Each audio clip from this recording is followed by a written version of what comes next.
Hello. Welcome to another edition of Delta Media Group's Tech Tuesday. My name is Harley, and today I'm gonna try to go a little bit faster than usual.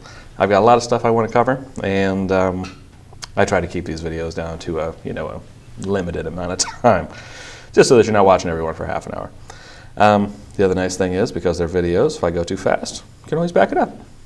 So, without further ado, today in the DeltaNet 5, we're going to go over all the listing information, how you can modify information specific to your listings, and we'll also go over seller reports in there, and how you would set those up for your clients so that they get like a listing traffic report. So, into the DeltaNet we go, and you'll see right now I'm on the DeltaNet 5, just the agent dashboard page, and we're going to go down to listings and active listings.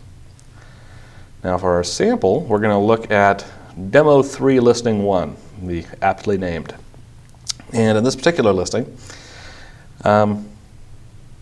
these are all listings that I created as pocket listings, just as samples in here, so none of these are coming from live data. So that's why this would normally be an MLS number, but right now it's just a descriptive name so I can remember what it is. So first and foremost, we can see here, these are all of our listings with a status of active in the system. And it'll tell you what MLS it is, because this is a pocket listing. It's Delta Media Group MLS. Gives you the listing status, which we're under active listings, so that's either going to be active or pending, basically. And who is the listing agent? If there's a co-listing agent, it'll show that here.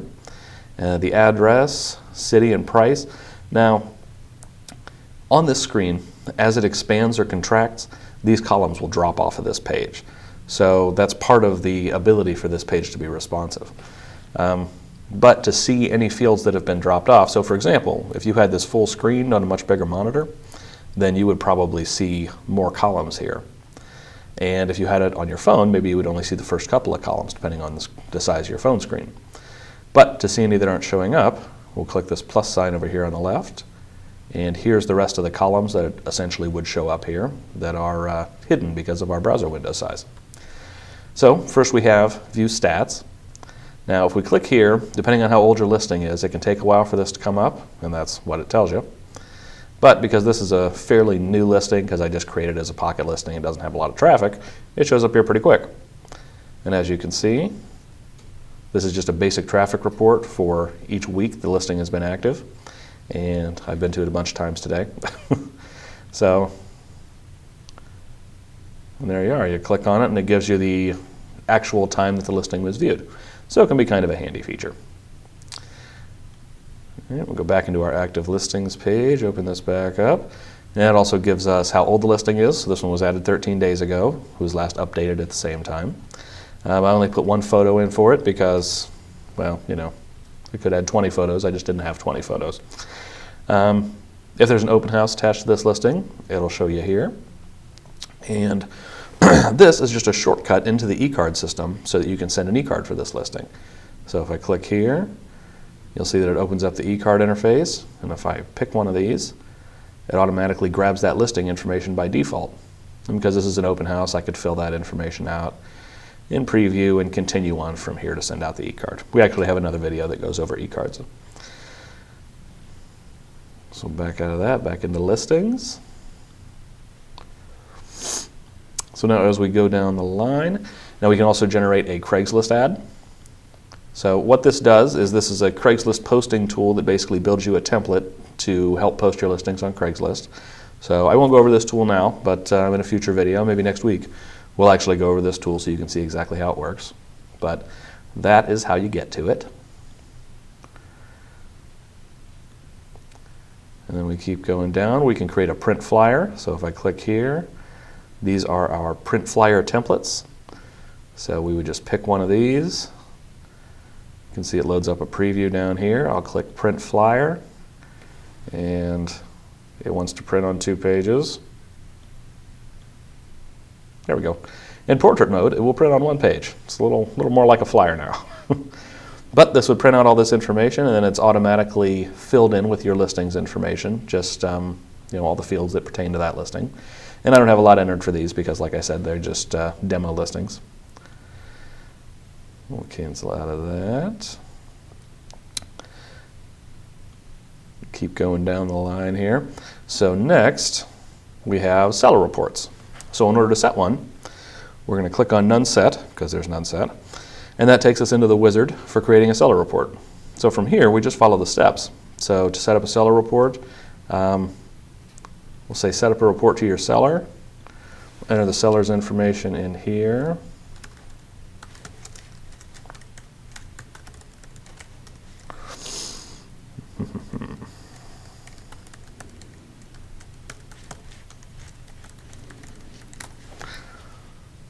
Fill in our seller's information, and you can read the examples down here as to how it'll appear. We click on Next Step. If it doesn't find any customers in your database that match the email address you entered, it'll allow you to add a new one, so you can add them as a seller. If it does find someone, you'll be able to select them up here, so that it basically attaches this seller report to the right account in the system. So in this case, because this one's not in here, I'll click Add Seller. We'll decide if we want a copy to go to you as the agent, or one to just go to the seller, or the other way around. We can choose which we want here. So in this case, we'll just go ahead and stick with both. And by default, it'll pick the current day as the day to send it out, but you can set that as to whatever weekday you want. So we'll say we want to go out every Friday, click Finish, and there you go, there's our seller report. So if we go back to our listings page, we can see if we want to get back to that seller report, we can open this up, go down, we see now there's one report to the seller and the agent, and if we click there, it brings us back here, so we can turn this on and off as we choose. We can edit the customer information from here. We can choose whether it wants to go to just us as the agent, or whether it wants, or just to the seller, or both. You can choose your day, and you can also, well, delete report or update report, and you can fire off a report right now. So if you wanted to see immediately what you were going to get, you could click on Send Now, and it will send out the seller report. Now what a seller report is just a listing traffic report for that particular listing. And to give you kind of an idea what they look like, and also to show you where you can customize them, if we go down here to Preferences, Email Messages, and just scroll on down. It's in here, I promise. Oh, there it is. So first, this is the message that appears at the top of the seller report. So right here, it's going to fill in Listing Traffic Report 4. That'll fill in with your customer's name. And this, all of these double bracketed things will fill in with either your information or the customer's information, depending on what they say. And then this is the actual message that will appear at the top of the seller report. So you can customize that here as you see fit, and you just hit Update Seller Report, and that'll change that message. Now if we scroll down here, we can further customize these seller reports to show specific individual sections. So in these, Enable Competing Listings section, it'll show a section at the bottom that shows listings competing with this particular listing. Pending listings that are in the same area, similar criteria. Sold listings, if you have sold listing data coming into your site, then it'll grab that information for sold listings within this criteria, so price within 30%, square feet. It tries to find roughly the same kinds of listings based on this criteria. And you can also choose whether or not you want to show bot views on these. So as opposed to just customers that are viewing the listing and the detail page for the listing, you can also show search engine crawlers and bots and things like that. And this is where you would determine whether those show up. Lastly, you choose which template you want to use, and you can see from both of these that this is pretty much what your seller report is going to look like. And then down at the bottom, it'll have those additional sections for whatever you specify here. So what I suggest to get a good idea what these look like is just go ahead and create a seller report for one of your listings and set it to go to only you, and then you can send out a sample and you'll see exactly what you're going to get, and then you can go back in here and you can tweak it however you see fit. The only thing I will say to be careful of that I've seen happen a few times is someone will come in here and put in their customer's actual name because they'll just have one seller report set up.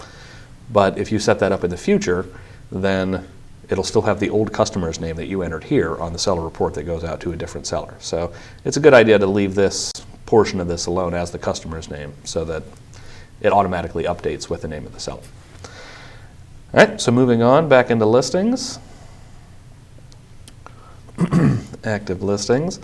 Now the next thing we can do with these, you see we have all our columns here and we have all that set up. If we click on the MLS number for the listing, now in this case it's not an MLS number, but in your case it would be, we load up the extra editable information for that listing. So at the top we have a link here that allows us to go directly to the detail page for the listing, which I already have up in this tab. So you see this is what the detail page looks like for this particular listing. It has the information down here. And if we go back, and we can scroll through this. These are all different options we can add for this listing. Usually the default map pop-up is a good way to go. That'll pop up a Google map if somebody clicks on the Get Map for that listing. You can switch that to load a Yahoo or Bing map instead, or specify it as Google, but it will be Google by default generally. It comes down to what the company default is set to. Or you can disable any Get Map link altogether. Because this is a pocket listing, I can click here to edit the information, the actual pocket listing information. But if this listing had come from the MLS, I wouldn't be able to do that. All that information comes in, we populate it with what we're getting from the MLS, and then you can't really modify that stuff. As we keep going down, next we have a tagline field. This is my tagline. So if we put a tagline in, update tagline, it will show up in a couple of different places. It will show up on the search results page. You see that this is my tagline here. There we go. So it shows up here. One really useful feature for this is if you have something like vacation rentals and you enter those as pocket listings, if they had names, you could put the names in here. So that would be the name of your vacation rental. And if we go into the detail page and refresh that, you can see the tagline also shows up right above the main picture. As we keep going down, we can add a virtual tour. Now this will accept any URL I put in it, but and also, depending on your MLS, if you have a virtual tour entered as your MLS, that might come in and auto-populate this field. But if you have your own custom virtual tour that you want to put in here, you can just copy and paste in the URL, and I'm just going to type something in so we can look at it, and click Update Virtual Tour. You can also choose a vendor, but you don't have to. And if we go to the detail page, you'll see this section down here, refresh, and there we are, virtual tour button. And if I click on it, it'll pop up in a new window that'll go to the URL I specified. So in this case, it goes to our website in a new tab. We'll close that out. As we keep moving our way down, next we can add a YouTube video. And how the YouTube video appears on your page is going to be a little dependent upon the detail page that your company and your website is using. But as an example, I like this video, so I'm going to go with this one. So the easiest way to do this that I find is to just go in, find your YouTube video, and then just copy the URL of the video straight from the address bar. And then we can go in here, and we can put that in as the video URL. Now alternatively, everything after this equals sign is the video ID. So if you wanted to use that, you could paste the video ID up here. If you click on Share on the YouTube page, you have a share URL that you can copy from there and put here, or you can use the actual embed code, copy the whole embed code and paste it in. Any one of those methods will work. You don't have to do all of them. You just want to do one. So now that I have the video URL in, I'll click Update Video. Automatically fills in the rest of the fields, and if we go back to the detail page and refresh it, there's our video. And it just takes over the main listing image, and you can still view the listing image down here. So all the images are still available, they can still be viewed, but right on the front of the detail page you get the video instead. As we keep moving down, Welcome Mat videos. If you know what Welcome Mat is, if you use Welcome Mat for any sort of virtual tour videos or listing videos, you can do that in exactly the same way. And the system works exactly the same. When Welcome Mat makes your video, you would get a video ID that you could use here. You could use the URL of the actual video page through Welcome Mat, or you could use embed code from them. But other than that, this works exactly the same way. As we go down, we next have open houses. You can manually fill in an open house here, or depending on your MLS, this information might come in automatically. So if you had an open house to the MLS, it might auto-populate, so you don't have to worry about ever looking at this field for any of your listings. Or if you do, or if it's a pocket listing, obviously the open house is not going to come from the MLS, so you could come in here, add in your open houses, and then that will show up on both the company site and your agent site. So you can add those as you see fit. Now if we go down to notes, you can add some notes to your listing that would just be notes specific to this listing that you can see through the DeltaNet, just something you want to keep track of. And you could also choose to include those notes on the seller report if you want. But mostly these are just notes for you for information that pertains to this listing that you want to keep track of. Now if you want to change the pictures, you can do that through this section. And the biggest thing here is that if this is a listing that's coming from the MLS, that we're getting all the pictures from the MLS. If you come here and start changing pictures, that's fine, and sometimes you can upload larger pictures through the DeltaNet directly than we're getting from the MLS, so you could actually get better pictures. But once you've changed them here, we'll no longer pull the pictures from the feed anymore. And the reason we do that is so that it doesn't overwrite any changes that you make. So here, in order to add a picture, if we wanted to add a larger one, 1024 by 768 is the largest it allows, we would just click on Choose File here. We would pick the file on our computer, and then we would click Upload Photo. And that would bring in a new picture, in addition to the one that's in here. Actually, in this case, it would replace this one. If you use down here, it will add them in addition to the ones up here. And this also allows you to bulk upload pictures, so you can do them 5 at a time instead of doing them 1 at a time. And in this case, you could add all of them right in a row, and then upload new photos all together, and it will upload all the ones that you have set up here. So there you go. That's all there is to it for uploading photos. And then that is it. That's all of our listing options. The last thing I will add about uploading photos is that if you do go in here and you upload new photos through the DeltaNet, so you change all your pictures, and then later you add new pictures to the MLS and decide that you want us to start pulling those in again, you could contact us and we can set it to repull. But you would have to contact us through support@deltagroup.com by just sending us an email. All right. Well, there you go. That's all there is to it. That's all there is to the listing information. So, as always, it's been a pleasure talking to you today. And you can get a hold of us by sending an email to support@deltagroup.com or giving us a call if you have any questions. And have a wonderful week. I'll see you next week.